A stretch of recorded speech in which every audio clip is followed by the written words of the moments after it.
Hi friends, welcome to ಗೌಡ್ರು ಸವಿರುಚಿ. ನಾನಿವತ್ತು restaurant ಅಥವಾ ಹೋಟೆಲ್ನಲ್ಲಿ ಮಾಡುವಂತಹ ಮಶ್ರೂಮ್ ಬಿರಿಯಾನಿನ ಮನೆಯಲ್ಲೇ ಮಾಡ್ತಾ ಇದ್ದೀನಿ. ಒಂದ್ಸರಿ ಈ ರೀತಿ ಮಶ್ರೂಮ್ ಬಿರಿಯಾನಿನ ಮಾಡಿ ನೋಡಿ, ಮತ್ತೆ ಮತ್ತೆ ನೀವೇ ಮಾಡ್ಕೊಂಡು ತಿಂತೀರಾ. ಅಷ್ಟು ಚೆನ್ನಾಗಿರುತ್ತೆ ಈ ಮಶ್ರೂಮ್ ಬಿರಿಯಾನಿ ಅಂತೂ. ತುಂಬಾನೇ ಈಸಿಯಾಗಿ ಮನೆಯಲ್ಲೇ ಈ ಮಶ್ರೂಮ್ ಬಿರಿಯಾನಿನ ಮಾಡ್ಕೊಬಹುದು. ಹಾಗಿದ್ರೆ ಬನ್ನಿ ಮಶ್ರೂಮ್ ಬಿರಿಯಾನಿನ ಹೇಗ್ ಮಾಡೋದು ಅಂತ ನೋಡೋಣ. ಮೊದಲು ಮಸಾಲ ರೆಡಿ ಮಾಡ್ಕೊಳ್ಳೋಣ. ಮಸಾಲ ರೆಡಿ ಮಾಡ್ಕೊಳ್ಳೋದಕ್ಕೆ ಒಂದು ಜಾರಿಗೆ ಅರ್ಧ ಈರುಳ್ಳಿನ ಕಟ್ ಮಾಡಿ ಹಾಕೊಂಡಿದ್ದೀನಿ. ಹಾಗೆ ನಾನಿಲ್ಲಿ 6 ಹಸಿಮೆಣಸಿನ್ಕಾಯಿನ ಹಾಕೊಂಡಿದ್ದೀನಿ. ನಿಮ್ಗೇನಾದರೂ ಖಾರ ಜಾಸ್ತಿ ಬೇಕು ಅಂತ ಹೇಳಿದ್ರೆ ನೀವು ಇನ್ನೂ ಒಂದೆರಡು ಹಸಿಮೆಣಸಿನ್ಕಾಯಿನ ಹಾಕೊಳ್ಳಿ. 2 ಟೇಬಲ್ ಸ್ಪೂನ್ ಶುಂಠಿ ಬೆಳ್ಳುಳ್ಳಿ ಪೇಸ್ಟ್ ಹಾಕೊಳ್ತಾ ಇದ್ದೀನಿ. ಶುಂಠಿ ಬೆಳ್ಳುಳ್ಳಿ ಪೇಸ್ಟ್ ಬದಲು ನೀವು ಬೇಕಿದ್ರೆ 2 ಬೆಳ್ಳುಳ್ಳಿ, ಒಂದು ಅರ್ಧ ಇಂಚು ಶುಂಠಿನ ಹಾಕೊಳ್ಳಿ. ನಾನಿಲ್ಲಿ ಒಂದು ಅರ್ಧ ಕಪ್ಪು ಪುದೀನ ಹಾಕೊಳ್ತಾ ಇದ್ದೀನಿ. ಪುದೀನ ಹಾಕೊಳ್ಳೋದ್ರಿಂದ ಮಶ್ರೂಮ್ ಬಿರಿಯಾನಿಗೆ ಒಂದು ಒಳ್ಳೆ ಫ್ಲೇವರ್ ಕೊಡುತ್ತೆ. ಹಾಗೆ 1 ಕಪ್ಪು ಕೊತ್ತಂಬರಿನ ಹಾಕೊಂಡಿದ್ದೀನಿ. ಇಷ್ಟು ಇಂಗ್ರೀಡಿಯೆಂಟ್ಸ್ನ ಹಾಕೊಂಡಿದ್ದಾದ್ಮೇಲೆ ಸ್ವಲ್ಪ ನೀರು ಹಾಕೊಂಡು ಸಣ್ಣದಾಗಿ ರುಬ್ಕೊಳ್ಳಿ. ನೋಡಿ, ಜಾಸ್ತಿ ನೀರು ಹಾಕೊಂಡು ಎಲ್ಲ ರುಬ್ಕೊಳ್ಳೋದಕ್ಕೆ ಹೋಗಬೇಡಿ. ನೀವು ನೋಡ್ತಾ ಇದ್ದೀರಾ ಅಲ್ವಾ, ಈ ಥರ ಟೆಕ್ಸ್ಚರ್ ಇರಬೇಕು. ಮಸಾಲ ರೆಡಿ ಆಗಿದೆ. ಇವಾಗ ಒಂದು ಪಾತ್ರೆಗೆ 4 ಟೇಬಲ್ ಸ್ಪೂನ್ ಅಡುಗೆ ಎಣ್ಣೆ ಹಾಕೊಳ್ತಾ ಇದ್ದೀನಿ. ಹಾಗೆ 1 ಟೇಬಲ್ ಸ್ಪೂನ್ ತುಪ್ಪ ಹಾಕೊಳ್ತಾ ಇದ್ದೀನಿ. ತುಪ್ಪನ ಹಾಕೊಳ್ಳೋದ್ರಿಂದ ಮಶ್ರೂಮ್ ಬಿರಿಯಾನಿಗೆ ಒಂದು ಒಳ್ಳೆ ಟೇಸ್ಟ್ ಕೊಡುತ್ತೆ.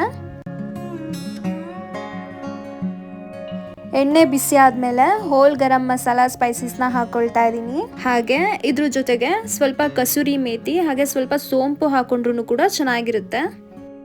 ಈ ಸ್ಪೈಸಸ್ ಎಲ್ಲ ಹಾಕೊಂಡಿದ್ದಾದ್ಮೇಲೆ ಒಂದು 8 ಗೋಡಂಬಿನ ಹಾಕೊಂಡು ಅದನ್ನು ಕೂಡ ಫ್ರೈ ಮಾಡ್ಕೊಳ್ತಾ ಇದ್ದೀನಿ.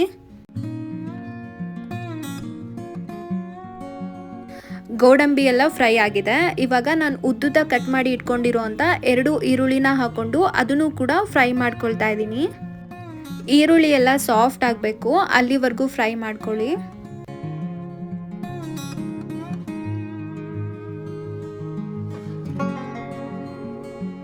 ನೋಡಿ, ಈರುಳ್ಳಿ ಎಲ್ಲ ಸಾಫ್ಟ್ ಆಗಿದೆ. ಇವಾಗ ನಾನು ಕಟ್ ಮಾಡಿ ಇಟ್ಕೊಂಡಿರುವಂಥ 1 ಟೊಮೊಟೊನ ಹಾಕೊಂಡು ಅದನ್ನು ಕೂಡ ಫ್ರೈ ಮಾಡ್ಕೊಳ್ತಾ ಇದ್ದೀನಿ.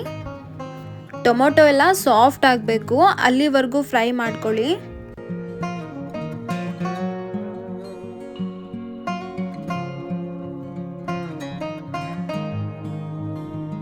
ನೀವು ನೋಡ್ತಿರ್ಬೋದು ಟೊಮೊಟೊ ಎಲ್ಲ ಬೆಂದು ಎಣ್ಣೆ ಬಿಟ್ಟಿದೆ. ಇವಾಗ ನಾನು ಆವಾಗಲೇ ರುಬ್ಬಿ ಇಟ್ಕೊಂಡಿರುವಂಥ ಮಸಾಲಾನ ಹಾಕೊಂಡು ಅದನ್ನು ಕೂಡ ಫ್ರೈ ಮಾಡ್ಕೊಳ್ತಾ ಇದ್ದೀನಿ. ನಾವು ಹಾಕೊಂಡಿರುವಂಥ ಮಸಾಲದು ಹಸಿ ಸ್ಮೆಲ್ಲೆಲ್ಲ ಹೋಗಬೇಕು, ಅಲ್ಲಿವರೆಗೂ ಇದೇ ಥರ ಫ್ರೈ ಮಾಡ್ಕೊಳ್ಳಿ.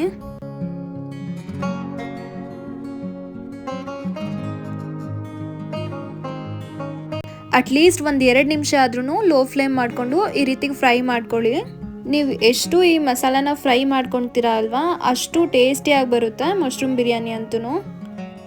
ನೀವು ನೋಡ್ತಿರ್ಬೋದು ಮಸಾಲ ಎಲ್ಲ ಚೆನ್ನಾಗಿ ಫ್ರೈ ಆಗಿ ಎಣ್ಣೆ ಎಲ್ಲ ಬಿಟ್ಟಿದೆ. ಇವಾಗ 1 ಟೇಬಲ್ ಸ್ಪೂನ್ ಮೆಣಸಿನ್ಕಾಯಿ ಪುಡಿನ ಹಾಕೊಂಡಿದ್ದೀನಿ. 2 ಟೇಬಲ್ ಸ್ಪೂನ್ ಧನಿಯಾ ಪುಡಿ ಹಾಕೊಳ್ತಾ ಇದ್ದೀನಿ.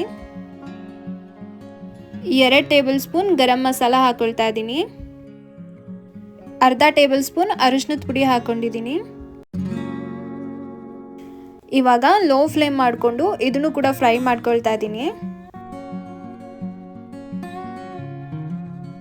ಫ್ರೈ ಮಾಡ್ಕೊಂಡಿದ್ದಾದ್ಮೇಲೆ ನಾನಿಲ್ಲಿ 200 ಗ್ರಾಮ್ ಮಶ್ರೂಮ್ನ ಹಾಕೊಳ್ತಾ ಇದ್ದೀನಿ. ಹಾಕೊಂಡಿರೋಂಥ ಮಶ್ರೂಮ್ ಮತ್ತು ಮಸಾಲ ಎಲ್ಲ ಒಂದಕ್ಕೊಂದು ಚೆನ್ನಾಗಿ ಮಿಕ್ಸ್ ಆಗಬೇಕು. ಹಾಗೆ ಮಿಕ್ಸ್ ಮಾಡ್ಕೊಳ್ಳಿ.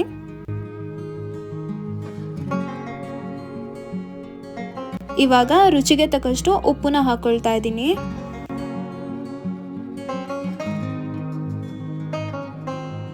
ನೋಡಿ, ಎಲ್ಲ ಕಡೆ ಆಗೋ ಹಾಗೆ ಮಿಕ್ಸ್ ಮಾಡ್ಕೊಳ್ತಾ ಇದ್ದೀನಿ. ನಾನಿಲ್ಲಿ ಸ್ವಲ್ಪನೂ ಕೂಡ ನೀರು ಹಾಕೊಂಡಿಲ್ಲ. ನೀವು ನೋಡ್ಬೋದು ಮಶ್ರೂಮ್ ಎಲ್ಲ ಬೆಂದು ನೀರು ಬಿಡ್ತಾ ಇದೆ. ಇವಾಗ ನಾನಿಲ್ಲಿ 1 ಗ್ಲಾಸ್ ರೈಸ್ಗೆ 2 ಗ್ಲಾಸ್ ಅಷ್ಟು ನೀರು ಹಾಕೊಳ್ತಾ ಇದ್ದೀನಿ.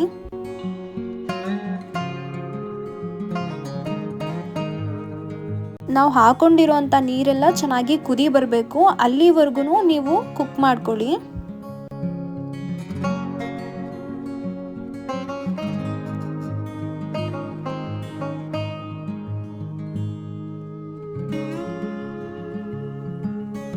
ನೀವು ನೋಡ್ತಿರ್ಬೋದು ನೀರೆಲ್ಲ ಚೆನ್ನಾಗಿ ಕುದೀತಾ ಇದೆ. ಇವಾಗ ನಾನು ತೊಳೆದು ಇಟ್ಕೊಂಡಿರೋ ಅಂಥ 1 ಗ್ಲಾಸ್ ರೈಸ್ನ ಹಾಕೊಳ್ತಾ ಇದ್ದೀನಿ. ನೀವೇನಾದರೂ 1 ಗ್ಲಾಸ್ ರೈಸ್ ತೊಗೊಂಡ್ರೆ 1 ಗ್ಲಾಸ್ ರೈಸ್ಗೆ 2 ಗ್ಲಾಸ್ ಆಗೋಷ್ಟು ನೀರು ಹಾಕೊಳ್ಳಿ, ಅಥವಾ 2 ಗ್ಲಾಸ್ಗಿಂತ ಸ್ವಲ್ಪ ಕಮ್ಮಿನೇ ನೀರು ಹಾಕೊಳ್ಳಿ. ನೀವು ನೋಡ್ತಿರ್ಬೋದು ರೈಸ್ ಎಲ್ಲ ಚೆನ್ನಾಗಿ ಬೇಯ್ತಾ ಇದೆ. ಇವಾಗ ನಿಮ್ಗೇನಾದರೂ ರುಚಿ ಕಮ್ಮಿ ಇದೆ ಅಂತ ಅನಿಸಿದ್ರೆ ನೀವು ಬೇಕಿದ್ರೆ ಸ್ವಲ್ಪ ಉಪ್ಪು ಹಾಕೊಬೋದು. ರೈಸ್ ಎಲ್ಲ ಮುಕ್ಕಾಲು ಭಾಗ ಬೆಂದಿದೆ. ಇವಾಗ ಒಂದು ಲಿಡ್ನ ಕ್ಲೋಸ್ ಮಾಡಿ 1 ವಿಷಲ್ ಬರ್ಸ್ಕೊಳ್ತೀನಿ. 1 ವಿಷಲ್ ಆಗಿದೆ. ಇವಾಗ ಲಿಡ್ನ ಓಪನ್ ಮಾಡ್ತಾ ಇದ್ದೀನಿ. ನೀವು ನೋಡ್ಬೋದು ಎಷ್ಟು ಕಲರ್ಫುಲ್ಲಾಗಿ ಮಶ್ರೂಮ್ ಬಿರಿಯಾನಿ ಕಾಣಿಸ್ತಿದೆ ಅಂತ ಹೇಳಿ. ನೋಡಿದ್ರಿ ಅಲ್ವಾ ಮಶ್ರೂಮ್ ಬಿರಿಯಾನಿನ ಮನೆಯಲ್ಲೇ ಎಷ್ಟು ಈಸಿಯಾಗಿ ಮಾಡ್ಕೊಬೋದು ಅಂತ ಹೇಳಿ. ಟೇಸ್ಟ್ ಅಂತೂ ಸಖತ್ತಾಗಿತ್ತು. ಒಂದ್ಸರಿ ನೀವು ಮನೆಯಲ್ಲಿ ಮಾಡಿ ನೋಡಿ, ನೀವೇ ನನಗೆ ಕಮೆಂಟ್ನಲ್ಲಿ ಹೇಳ್ತೀರಾ ತುಂಬಾ ಚೆನ್ನಾಗಿತ್ತು ಅಂತ ಹೇಳಿ. ಹಾಗೆ ಇನ್ನೂ ಯಾರೆಲ್ಲ ನನ್ನ ಚಾನೆಲ್ನ ಸಬ್ಸ್ಕ್ರೈಬ್ ಆಗಿಲ್ಲ, ಇದೇ ರೀತಿ ಈಸಿ ಮತ್ತು ಟೇಸ್ಟಿ ರೆಸಿಪೀಸ್ಗಾಗಿ ನನ್ನ ಚಾನೆಲ್ನ ಸಬ್ಸ್ಕ್ರೈಬ್ ಆಗೋದನ್ನ ಮರಿಬೇಡಿ. Thank you for watching.